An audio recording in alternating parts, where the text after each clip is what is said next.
Paramount Evolution LED Grill.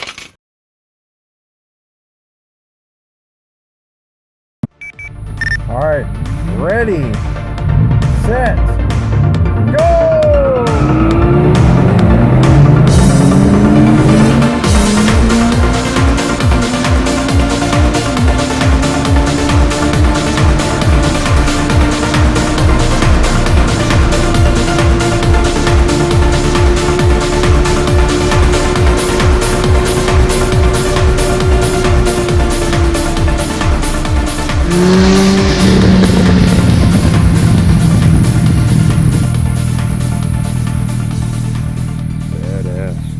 Alright, so the original price of this was shown earlier. The price has since gone down on the site I ordered it from, and I believe that's because of me and what I went through during my process, which you will see in this video.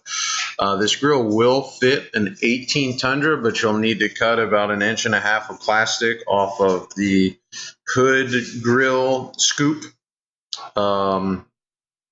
At the beginning of this first clip, I show the TSS sensor, and it does work just fine for the brake warning, the radar, sonar, lane departure, cruise control. All the TSS systems work fine. It's housed in a dome-shaped Tundra symbol, and it doesn't really have to be. That doesn't actually do anything. It just has to sit there in the center height and length of the grill at the front of the vehicle, as far as I know. I don't think you can put it all the way to the left or all the way to the right. It has to be center.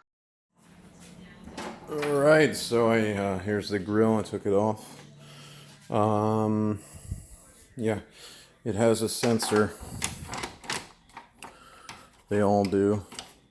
I guess all the limited or the newer models, it's well, I took the bolts off, so it's not going to seat there now, but basically it's for the brake system, the lane departure, radar, sonar, all those different things that come in the truck. So definitely try and put that back on your new grill if you can. And actually it's going to be pretty easy. You just take her off there. There's no other required parts in that. It's just mounted right here. You take this off, and that'll plug into the engine bay, and it faces up and forward, and it has these 6 holes, perfect for little black zip tie, 7 actually up there. And then that's just all plastic, that grill, I guess chrome or whatever they use. It's kind of a little heavy. It's maybe like 30 pounds, so maybe some aluminum in it. And then here's the new grill, which is perfect because that's pretty much centered both, so that I'll just set center right there. Little black zip ties, and then zip tie this up to the top of there where it was on the other one, and it'll click right back in. Now what I did for the past hour or so, I have your Scotch vinyl electrical tape 700 flame retardant. So all the exposed wire spots, because a lot of these guys that make these leave on the edge of a connector area or your switch area, your relay, in between that, this portion of the wire will be shielded, but in between the shield and the relay, right about here, they'll have 1/2 inch of exposed wiring. You just want to go ahead and wrap all those up. There, see, here is kind of an example. If the camera will focus. Alright. Same thing with the factory right there. You can see, basically just give her a wrap. And here again. See? And then that goes on and on. All the other ones. I wrapped the negative and positives. Uh-oh, which one's red and which one's black? No. I marked the positive with the little white thing, and then I'll take that off once it's installed all the way. So here we go. Alright, so I used these little guys, and that's nice and sturdy. That ain't going nowhere. And then go up in here. There's some holes. And then the rest of all this is going to have to be zip tied in the engine bay too. So yeah, these are good.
Alright, now I believe it's done. This guy is zip tied here twice, pretty nice, has a little bit of wiggle room, not too tight. This one, when this is out, a little bit of wiggle room. I'm kind of afraid it might pull on that. We'll see, I guess. I'll probably replace these LEDs someday with rigid industries. I don't know, we'll see. Yeah, it should be fine. Alright, so once you got it in, you got your wiring reconnected for that sensor. I went ahead and put the zip ties, zipped it up real nice in here so it won't be wiggling around. Here's this single cord coming out right here. What I did was I took electrical tape and a like a camping tent spike, and on the end, let's just pretend this is the end. You're just gonna wrap this to the spike, and then I already have it in there right now. The spike is shoved through the grommet, as you can see. It's right there. They shove it through your rubber grommet, and this is the end for the switch. It's gonna come into the cab, and it's right there. Right there. Spike coming through. So now I'm just going to use pliers and pull the spike the rest of the way through. The switch will be through. And, well, actually, what's nice is this wiring harness comes like this. So here's your actual switch. This is the other end of that is taped to the spike. Spike through. Tie it all down here. Connect it to the battery, and boom.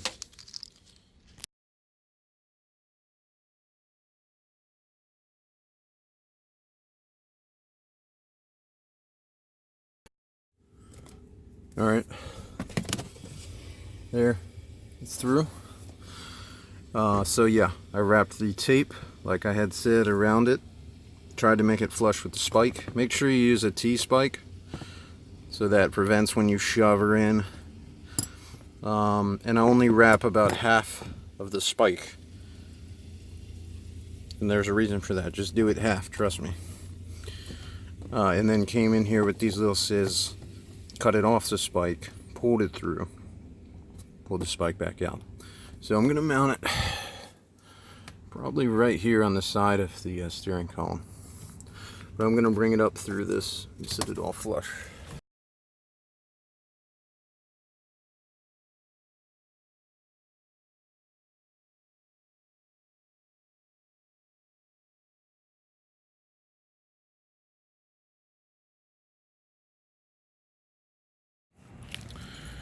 Alright, there it is, finished.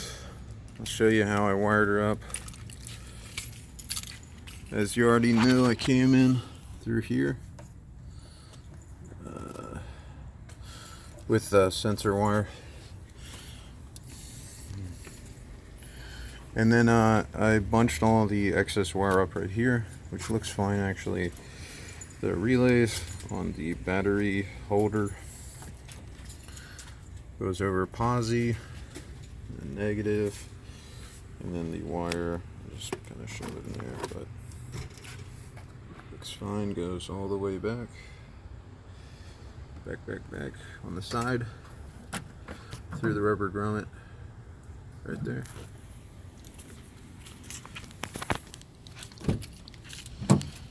And you already saw it came up. Out the grommet there. Up and under. All secure. Here's the light switch.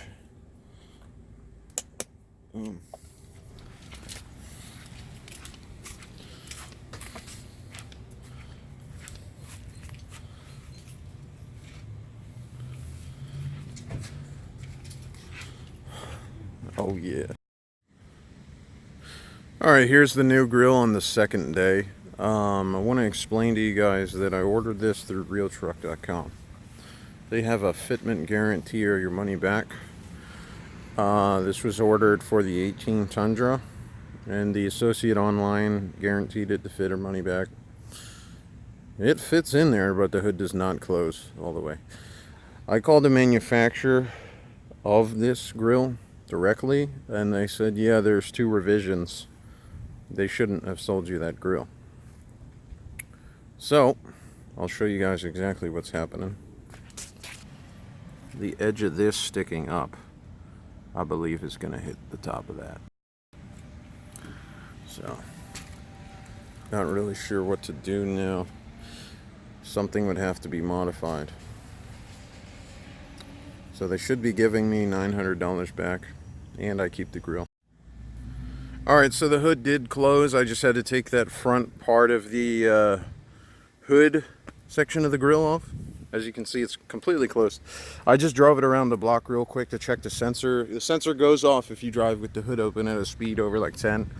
So all the other sensors are fine. As far as the front mounted sensor right behind here, might not be able to see it, but all the wiring is great. This grill's going to be fine, actually. All I have to do is take a jigsaw to this portion that I just took off. And on the bottom here, basically this entire lip that you see has to be cut off. So jigsaw that and then re-plasti dip this. And that'll be today. So yeah, I began to use the jigsaw and everything was going fine. And I guess there are other better tools I could have used, like a mini circulating saw thing. But it's funny, I cut myself. I didn't cut myself on the jigsaw. I cut myself when I go to grab a piece of plastic, super sharp plastic, as you will see right now.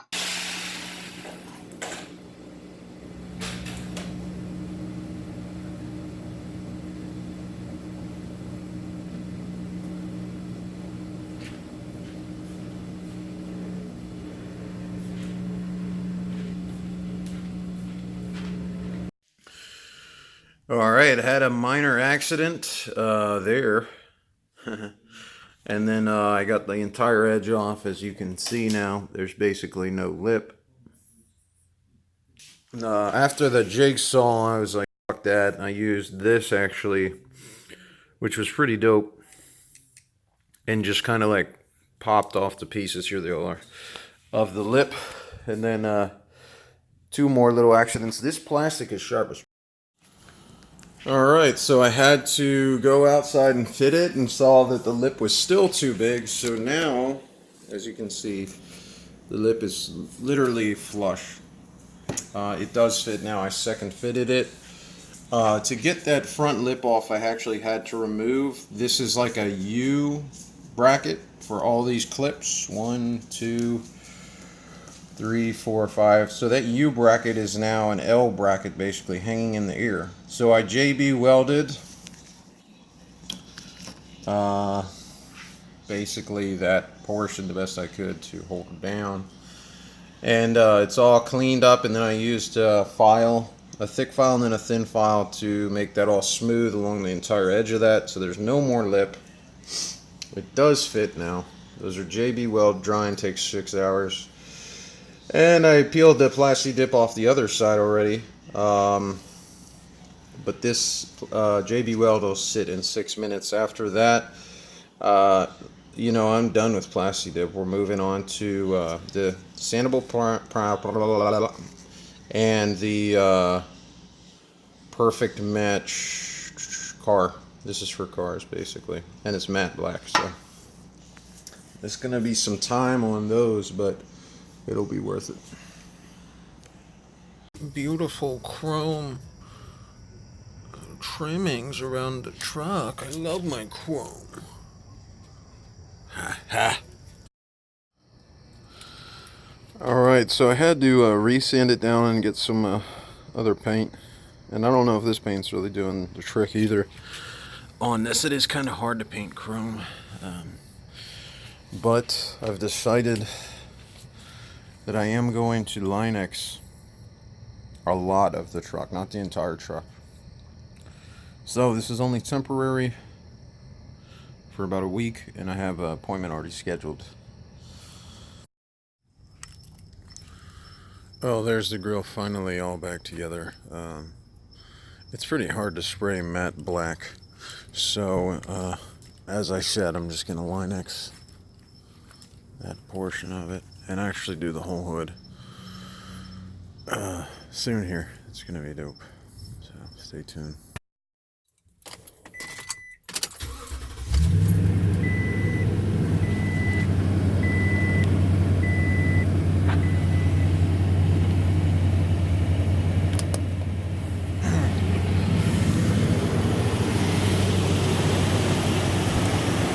So I basically forgot to mention that I ended up getting the grill for half price, not full price. They didn't refund the entire thing. It came out to like $430 for the grill, I guess. And here's a look with the fog lights on as well. No high beams on in this one, but I guess I'm satisfied. You know, I got it half off, which is nice.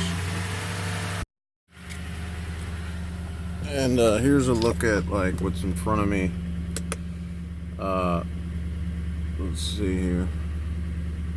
So here's your regular beams, fog lights, high beams. Ooh, LED grill, baby. That's night today. Look at that, boom. Like, how high is that going up there? Way up there and over there. Just everywhere. Alright, so yeah, that's it.